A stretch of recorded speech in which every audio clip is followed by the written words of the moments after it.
দেখো ক্লাস 10 তোমাদের আজকে যে অধ্যায়টা পড়াবো সেটা হচ্ছে রাশি বিজ্ঞান। এটা তোমরা ক্লাস 6-এ কিছুটা শিখেছিলে, তারপর 9-এ শিখেছো। রাশি বিজ্ঞানের আমাদের যেটা পাঠ্য আছে সেটা হচ্ছে মেজার অফ সেন্ট্রাল টেন্ডেন্সি বা কেন্দ্রীয় প্রবণতার মাপক। কেন্দ্রীয় প্রবণতার মাপক, মেজার অফ সেন্ট্রাল টেন্ডেন্সি। তাহলে কেন্দ্রীয় প্রবণতার মাপক বলতে কি বোঝো না? আমরা আগে এই শব্দটা বোঝার চেষ্টা করি। দেখো কেন্দ্রীয় মানে কি? কেন্দ্রীয় মানে হচ্ছে সেন্টার, মানে ঠিক মাঝখান। অর্থাৎ কিছু তথ্য যদি আমাদের কাছে থাকে তার ঠিক মাঝখানের যে তথ্য, অর্থাৎ যে তথ্যটা সমগ্র তথ্যটাকে পরিবেশন করে, প্রতিনিধিত্ব করে, তাকে আমরা বলতে পারি মেজার অফ সেন্ট্রাল টেন্ডেন্সি। যেমন আমি বলি, দেখো উদাহরণ দিলে বুঝতে পারবে। মনে করো তোমার ক্লাসে আমি তোমাদের উচ্চতাগুলো বললাম যে একটা ছাত্রের উচ্চতা 5.2, একটা ছাত্রের উচ্চতা 1, একটা 5.2, আবার একটা 5.1, আবার একটা 5.2, একটা 5.3, আবার একটা 5.7, আবার একটা 5.2, তাহলে একটা 4.8। তাহলে 1, 2, 3, 4, 5, 6, 7, 8, 8টা আছে।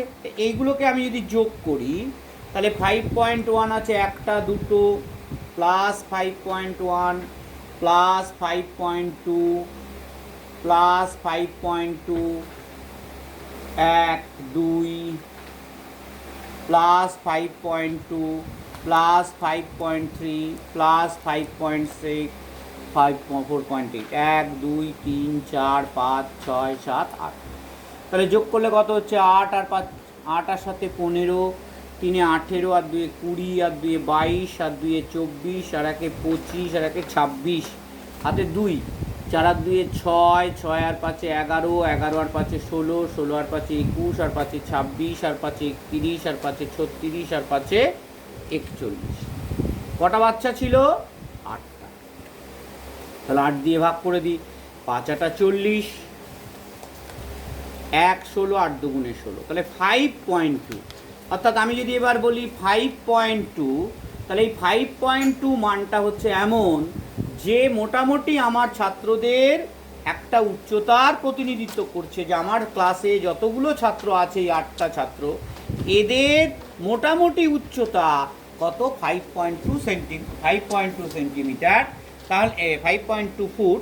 তাহলে আমরা যেটা বলছি এটাকেই আমরা বলবো মেজার অফ সেন্ট্রাল টেন্ডেন্সি, অর্থাৎ কেন্দ্রীয় প্রবণতা। অর্থাৎ আমি এমন একটা মান বললাম যে 5.2, যা আমার ক্লাসে যে ছাত্রটা রয়েছে তাদের উচ্চতাটাকে প্রতিনিধিত্ব করে। অর্থাৎ কেউ বাইরে থেকে এসে বললো আমার ক্লাসের ছাত্রদের উচ্চতা কত, আমি বললাম গড় উচ্চতা 5.2। তাহলে গড় মানে কি? একটা এমন একটা মান যে ক্লাসের সমগ্র বিষয়টাকে, সমগ্র উচ্চতাটাকে আমার প্রতিনিধিত্ব করলো, সমগ্র ছাত্রদের উচ্চতাটা প্রতিনিধিত্ব করলো। তার থেকে আমি একটা ধারণা করতে পারলাম যে আমার ছাত্রদের উচ্চতা কত, ক্লাসের ছাত্রদের। তাহলে এই যে প্রতিনিধিত্বকারী যে মানটা, তাকেই আমরা বলবো কেন্দ্রীয় প্রবণতার মাপ। এক গড় করে দেখলাম তা সেটা কত। আবার আমি যদি এখানে দেখতাম আমার ক্লাসে 5.1-এর ছাত্র আছে দুটো, 5.2-এর ছাত্র আছে তিনটে, 4.8-এর ছাত্র আছে একটা, 5.3 ছাত্র আছে একটা, 5.7-এর ছাত্র আছে একটা, তাহলে মোটামুটি সবচেয়ে বেশি কোনটা আছে? 3। তার মানে 5.2 হচ্ছে কি আমার একটা প্রতিনিধিত্বকারী সংখ্যা, যা দিয়ে আমি বলতে পারি যে আমার ক্লাসে যে ছাত্র আছে তাদের মোটামুটি উচ্চতা কত? 5.2। এই যে মান, এই মানটাই হচ্ছে কেন্দ্রীয় প্রবণতার মাপক। এই কেন্দ্রীয় প্রবণতার মাপকের 3টে পদ্ধতি আছে। এই কেন্দ্রীয় প্রবণতার মাপকের 3টে পদ্ধতি আমরা জানবো, আমাদের বিভিন্ন দিনে দিনে জানবো ধীরে ধীরে। একটা পদ্ধতির নাম হচ্ছে গড় বা অ্যাভারেজ, 2 নম্বর হচ্ছে মধ্যমা বা মিডিয়ান, 3 নম্বর হচ্ছে সংখ্যা গুরুমান বা মোড। অর্থাৎ এই তিনটে জিনিস আমরা জানব, একটা গড় বা অ্যাভারেজ, আর একটা মধ্য বা মিডিয়ান, আর একটা সংখ্যাগুরু মান বা মোড। এই তিনটে কেন্দ্রীয় প্রবণতার মাপক আছে। আমরা আজকে যেটা শিখব সেটা হচ্ছে গড়। গড় কিভাবে নির্ণয় করে সেটা শিখব। তোমরা এর আগে শিখেছো গড় কিভাবে নির্ণয় করে, ঠিক আছে? গড় কিভাবে নির্ণয় করে না, যে মানগুলো আমরা যেটা শিখছি ভারযুক্ত গড়। মনে করো গড় হচ্ছে, আমি একটা সংখ্যা বোঝাই, একটা এক্স একটা চল, এক্স একটি চল যার বিভিন্ন মান x1 x2 x3 x4 x5 dot dot dot xn এই পর্যন্ত মান আছে। তাহলে গড়কে আমরা এক্স বার দ্বারা, এই চিহ্ন দ্বারা চিহ্নিত করি। এটাকে আমরা পড়ব কিভাবে? X bar. এটাকে কি বলবো? X bar. এটাকে দিয়ে যৌগিক গড়কে, এই গড়কে আমরা চিহ্নিত করি। তাহলে এক্স বার সমান সমান এই মানগুলো যোগ করব, যেটা খানিকক্ষণ আগে করলাম। যে মানগুলো আছে সেগুলো যোগ করব, ভাগ যতগুলো আছে তাই দিয়ে ভাগ করে দেবো, তাকেই গড় বলে। আমরা শিখেছি এটা, যে x1 x2 x3 যতগুলো ছাত্র আছে তাদের মনে করো এটা বয়স। তাহলে ছাত্রদের বয়সগুলো যোগ করলাম, মোট ছাত্র সংখ্যা দিয়ে ভাগ করলাম, তাহলে আমি পেয়ে যাব ছাত্রদের গড় বয়স কত। এই গড়কে আমরা বলবো কি?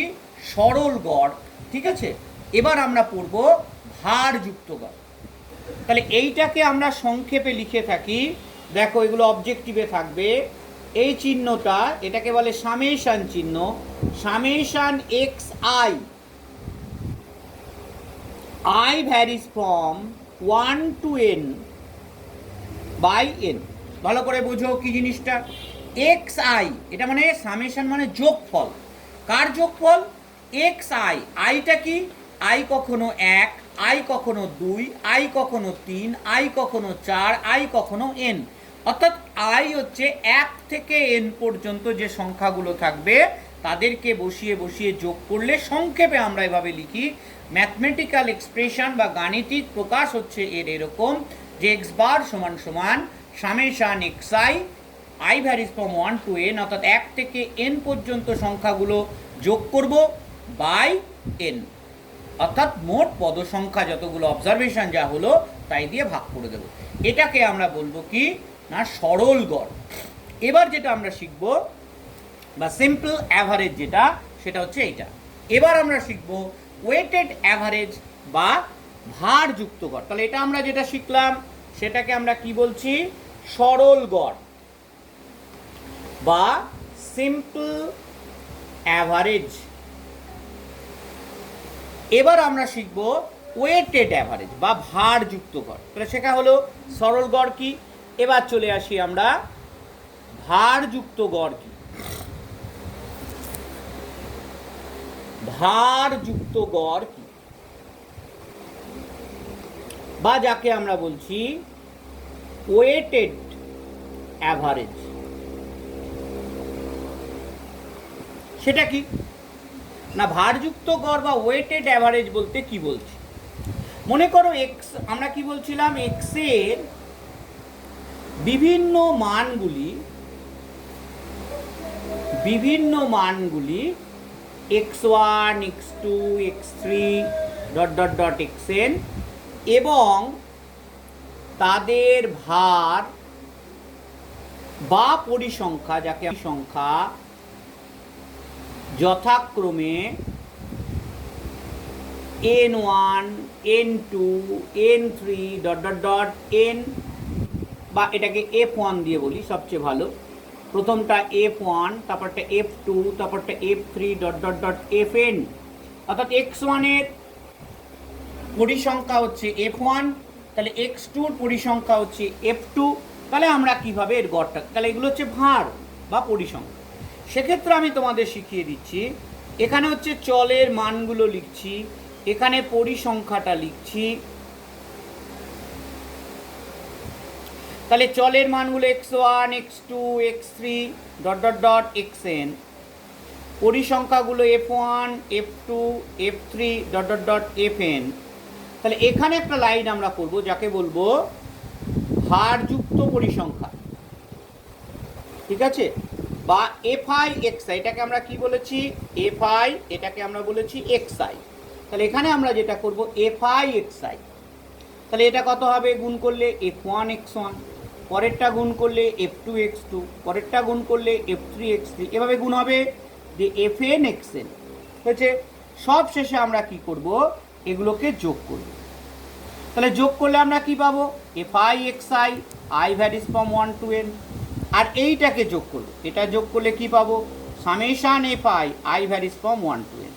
তাহলে গড় হচ্ছে x bar is equal to এই মোট সংখ্যাটাকে, অর্থাৎ summation XI, I varies from 1 to n, একে ভাগ করব সামেশান এফআই দিয়ে, I varies from 1 to n। তাহলে এইটাকে আমরা বলবো ভারযুক্ত গড়, এবং এটা এইভাবেই আমরা বার করব। তাহলে বোঝা গেল ভারযুক্ত গড় কিভাবে বার করে। তাহলে আমরা এই ভারযুক্ত গড় শিখলাম, এবং শিখলাম সরল গড় কিভাবে বার করে। এবার আমরা শিখব পরিসংখ্যা বিভাজন থেকে আমরা কিভাবে গড় বার করি। আগে এর থেকে আমরা দুটো অঙ্ক শিখি, দেখি বই দাও। দেখো তোমরা প্রত্যেকে পৃষ্ঠা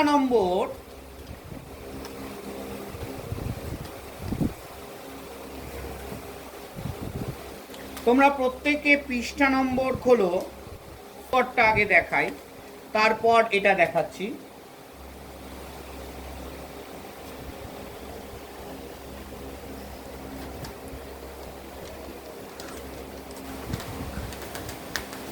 যেমন দেখো বলছে সরল গড়, একটা বইয়ে এখানে নেই, আমি একটা উদাহরণ দিচ্ছি, একটা অঙ্ক করাচ্ছি। তোমাদের বা তোমার বিভিন্ন বিষয়ের প্রাপ্ত নম্বরগুলি যথাক্রমে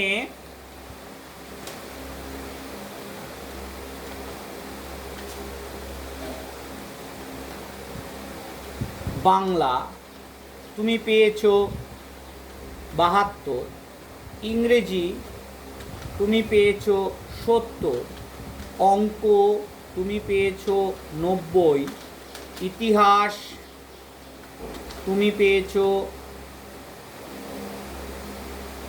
78, ভূগোল তুমি পেয়েছো 92, ভৌত বিজ্ঞান তুমি পেয়েছো 90, জীবন বিজ্ঞান তুমি পেয়েছো 94।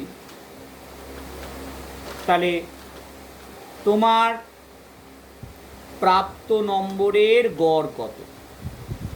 প্রাপ্ত নম্বরের গড় কত? মনে করো এই একটা অঙ্ক তোমাকে দিয়েছে, যে তোমার বিভিন্ন বিষয়ের প্রাপ্ত নম্বরগুলো দিয়েছে, বাংলা, ইংরেজি, অঙ্ক, ইতিহাস, ভূগোল, ভৌতবিজ্ঞান, জীবনবিজ্ঞান।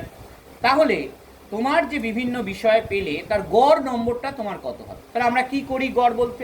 তাহলে এটাকে আমি বলতে পারি x1, এটাকে বলতে পারি x2, এটাকে বলতে পারি x3, এটা x4, এটা x5, এটা x6, এটা x7। তাহলে যৌগিক গড় বলতে আমরা কি শিখেছি? x বার। কি নিয়ম শিখিয়েছি আমি? Summation xi, i varies from 1 to n by n। তাহলে সামেশান xi বলতে এখানে কটা সংখ্যা আছে? তাহলে আমি এখানে লিখব summation xi, i varies from 1 to 7, কারণ 7টা সংখ্যা আছে আমার। তাহলে 7টা চল মান আছে, বাই n, n মানে হচ্ছে আমার 7। তাহলে এই যে সামেশান লিখছি এর মানে কি? এই সংখ্যাগুলোর যোগ। তার মানে x1 কত?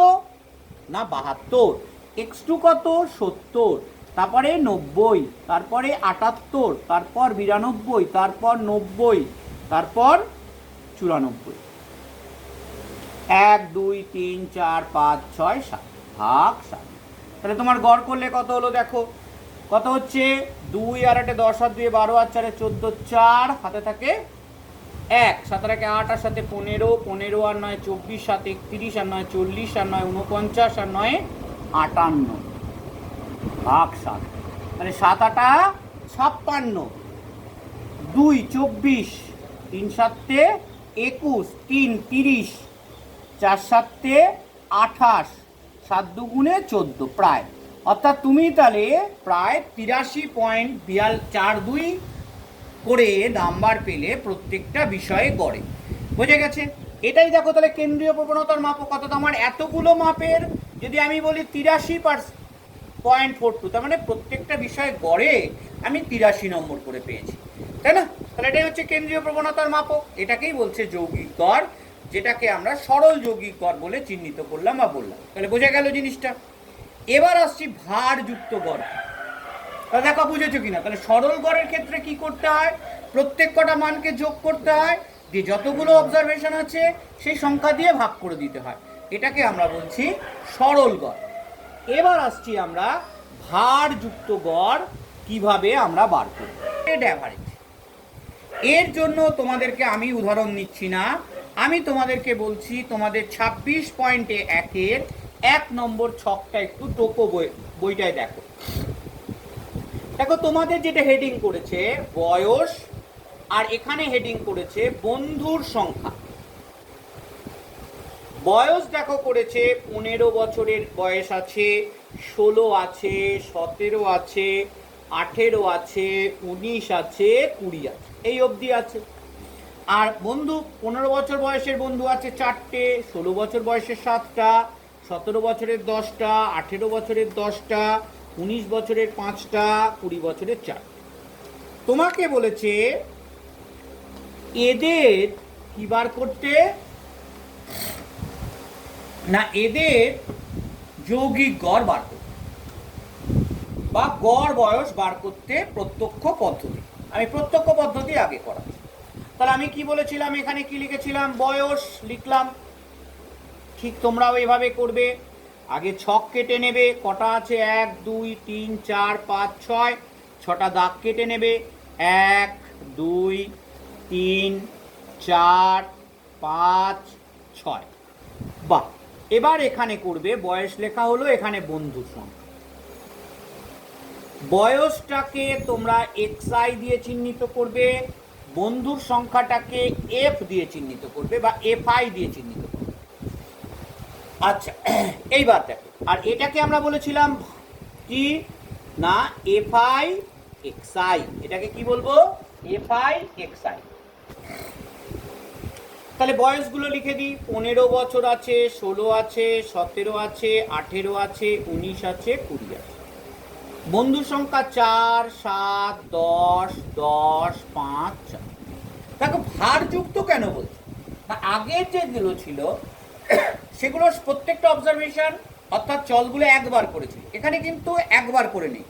15 বছরের বা ছাত্র বা 15 যে চলটার মান সেটা 4 বার আছে, যে চলটার মান 16 সেটা 7 বার আছে। তো এগুলোকে বলে পরিসংখ্যা বা ভার। তাহলে কি করব আমরা, এটার সঙ্গে এটা এখানে কি লিখেছি fi ইন্টু xi, তার মানে এই দুটোকে কি করব, গুণ করব। তাহলে 4 15 60, 7 16 112, তাই তো, 6 7 42, 7 দিয়ে এগুলোকে আমি কি বলেছিলাম যোগ করব সামেশান fi xi। তাহলে দেখো 0 2 2 আর 5 7, 6 আর 1 7 আর 7 14 আর 8 22 আর 9 31 আর 8 39 এর 9 হাতে থাকে 3 3 আর 1 4 আর 1 5 আর 1 6, 697। আর একবার মিলিয়ে নাও, 2 আর 5 7, 8 আর 9 17 আর 8 25 আর 7 32 আর 1 33 আর 6 39, 3 আর 1 4 আর 1 5 আর 1 6। আর এখানে কি বলেছিলাম সামেশান fi কে যোগ করব, কত 4 আর 7 11 আর 10 21 আর 10 31 আর 5 36 আর 4 40। তাহলে আমি কি বলেছিলাম কি বার করতে হবে আমাকে, সূত্রটা কি না x বার মানে যৌগিক গড় সমান সমান কি সূত্র লিখিয়েছিলাম i by summation fi, i varies from 1। তোমার এখানে আর লেখার দরকার নেই, সূত্রটা লিখে রাখলে। তাহলে আমার এখানে সামেশান fi xi কত বেরিয়েছে 697, আর fi কত বেরিয়েছে 40। তাহলে 40 দিয়ে কে ভাগ করে দাও, তাহলেই বেরিয়ে যাবে। তাহলে 40 দিয়ে তুমি ভাগ করো, 40 দিয়ে 697কে, 40 একে 40, 9, 2, তাহলে 4 4 5 6, 4 6 24, 4 7 28, 7, 280, 7 8 1 9, পয়েন্ট 0, 4 4 16, 160, 0 1 100, তার মানে 40 দুগুণে 80, মানে 17.425 প্রায় হয়ে গেল। বোঝা গেল? তাহলে গড় বয়স কত হয়ে গেল? তাহলে এই যে পদ্ধতি, এটাকে বলা হয় আমরা প্রত্যক্ষ পদ্ধতি। সরাসরি আমরা যখন গুণ করে আমরা করছি তাকে বলছি আমরা প্রত্যক্ষ পদ্ধতি। এবার তোমাকে যেটা শেখাবো সেটা হচ্ছে কল্পিত গড় পদ্ধতি। কি বললাম? কল্পিত গড় কিভাবে আমরা বার করব। তাহলে বোঝা গেল কিভাবে করছি। আচ্ছা, আমি তোমাদের এখানে আরেকটা জিনিস শেখাবো, সেটা হচ্ছে, এটা তো গেল পরিসংখ্যা বিভাজন তালিকা থেকে আমরা কিভাবে এই প্রত্যক্ষ, আজকে আমি শুধু প্রত্যক্ষ পদ্ধতিটাই আলোচনা করছি, পরের দিন আমরা কল্পিত গড় আলোচনা করব, নাহলে গন্ডগোল হয়ে যাবে। প্রত্যক্ষ পদ্ধতির এটা একটা গেল। এবার আসছে সরল পরিসংখ্যা বিভাজন তালিকা থেকে এটা করলাম। এবার আমরা পরিসংখ্যা বিভাজন তালিকা থেকে কি করে যৌগিক গড় বার করব। এর জন্য আমি তোমাদের 7 নম্বর অঙ্কটা করতে বলছি, 6 অঙ্কটা, 6 নম্বর অঙ্কটা দেখো। এখানে বলেছে বয়স, আমি ওটা টুকছি না,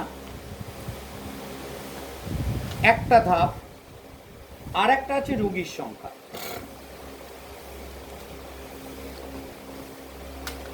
তাহলে বলো তো, রোগীর সংখ্যাটাকে আমরা কি দিয়ে প্রকাশ করব? এফআই। বয়সটাকে আমরা বয়সী, যেহেতু এটা শ্রেণী রয়েছে 10 থেকে 20, 20 থেকে 30, 30 থেকে 40, 40 থেকে 50, 50 থেকে 60, 60 থেকে 70 হয়ে গেল রোগীর সংখ্যা। দেখো, এতক্ষণ যে অঙ্কটা আমি খানিকক্ষণ আগে যেটা করলাম, সেখানে একটা মান ছিল xi, এখানে কটা মান আছে? দুটো। ও স্যার, তাহলে কি করে করব?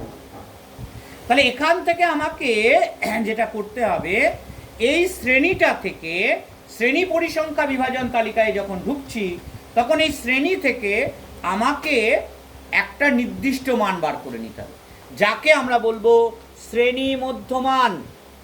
শিখিয়েছিলাম ক্লাস 9-এ শ্রেণী মধ্যমান। সেটা কি করে পাওয়া যায়? ঊর্ধ্ব সীমানা আর নিম্ন সীমানা এ দুটোকে যোগ করে 2 দিয়ে ভাগ। মনে পড়ছে? তাহলে ঊর্ধ্ব শ্রেণী সীমানা কত? 20, নিম্ন শ্রেণী সীমানা কত? 10, যোগ করলে 30। তাকে বার করতে হয়। আমি দেখে নেব শ্রেণী দৈর্ঘ্যটা কত বলো তো। তাহলে এটা 15, তারপরটা 25, তারপরটা 35, তারপরটা 45, তারপরটা 55, তারপরেরটা হবে 65। হয়ে গেল। কি সুন্দর! একটা বার করলাম, দিয়ে শ্রেণী দৈর্ঘ্য দেখে নিলাম কত। সেই শ্রেণী দৈর্ঘ্য হচ্ছে 10, তাহলে 10 10 করে সেগুলো বাড়িয়ে দিলাম। এইটাকে আমরা বলবো xi। তাহলে আগেরটাই কি ছিল? যে চলটা ছিল সেটাকেই xi বলেছিলাম, কিন্তু এখানে যেহেতু একটা শ্রেণী রয়েছে, তাহলে এখানে কোনটাকে ধরবো? এটাকে xi ধরবো না এটাকে xi ধরবো? এরকম তো করা যায় না। তার জন্য আমরা এর মধ্যমানটা বার করে নিলাম, যেটাই হলো কি না আমার xi। তাহলে পরের লাইনটা আমি এফআইটা দেখো বলে দিয়েছে বইয়ে, এটাতে আছে 12, তারপরটা 8, তারপরটা 22, তারপরটা 20, তারপরেরটা 18, তারপরেরটা 20। তাহলে এবার আমি বার করবো সামেশন এফআই এক্সআই। এটাকে কি বলবো? FI XI. চলে এসো তাহলে এফআই এক্সআইতে। তাহলে 15 12 180, তাই না? 15 দুগুণে 30, 15 15 3 18, 8 25 200, 4 25 100, তাহলে 8 25 200, 22 35 770। দেখো 35 দুগুণে 70 শূন্য হাতে থাকে 7, 35 দুগুণে 70 আর 7 77, 20 45 900, 55 8 5 18 90 শূন্য হাতে থাকে 9, 5 18 90 আর 9 99, 990।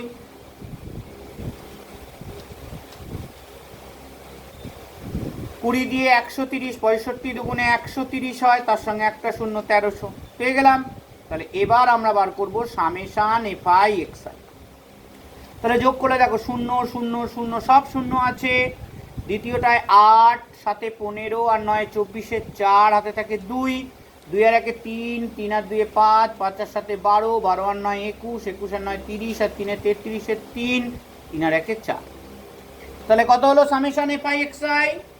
4000। তাহলে এবার বার করব সামেশান এফআই। 2 8 10 আর 2 12 আর 8 20, 0 হাতে থাকে 2, 2 আর 2 4, 1 5 আর 2 7 আর 2 9 আর 1 10। তাহলে বেরিয়ে গেল 100। তাহলে আমাকে কি বার করতে হবে? যৌগিক গড়, তাই না? তার মানে এক্স বার। এইটা তোমরা কিন্তু নিচে করবে, আমার এখানে জায়গা নেই তাই আমি এখানে করছি, তোমরা কিন্তু নিচে করবে। তাহলে এক্স বার সমান সমান আগে সূত্রটা লেখো, summation f i x i by summation f i. তাহলে সামেশান এফআই এক্সআই কত? 4340 ভাগ 100, 0 0 কেটে গেল, 43.4। তাহলে রুগীদের গড় বয়স কত হলো? 43.4 বছর। বোঝা গেল রুগীর গড় বয়স। তাহলে এইভাবে আমরা শ্রেণী পরিসংখ্যা থেকে কিভাবে যৌগিক গড় মানে প্রত্যক্ষ পদ্ধতি পদ্ধতি বলে প্রত্যক্ষ পদ্ধতি, ডাইরেক্ট মেথড, অর্থাৎ শ্রেণী পরিসংখ্যা বিভাজন থেকে কিভাবে যৌগিক গড় বার করতে হয় আগেরটায় শেখালাম। শুধু পরিসংখ্যা বিভাজন থেকে কিভাবে যৌগিক গড় বার করতে হয়, আর তার আগেরটা শেখালাম সরল গড় কিভাবে বার করতে হয়, যাদের পরিসংখ্যা নেই সেই গড় আমরা কিভাবে বার করি। বোঝা গেছে? আমরা পরের দিন শিখব এই পদ্ধতিগুলোই শিখব, মানে এই নিয়ম এরই করব, সেটা হচ্ছে কল্পিত গড় আর হচ্ছে ক্রমবিচ্যুতি পদ্ধতি। এই তিনটে পদ্ধতিতে আমরা গড় নির্ণয় করতে পারি। একটা হচ্ছে প্রত্যক্ষ পদ্ধতি যেটা আমরা আজকে শিখলাম, আর একটা হচ্ছে কল্পিত গড় পদ্ধতি, আর একটা হচ্ছে ক্রমবিচ্যুতি পদ্ধতি। তিনটে পদ্ধতি আমরা শিখব, আজকে শিখলাম হচ্ছে এইটা। ঠিক আছে?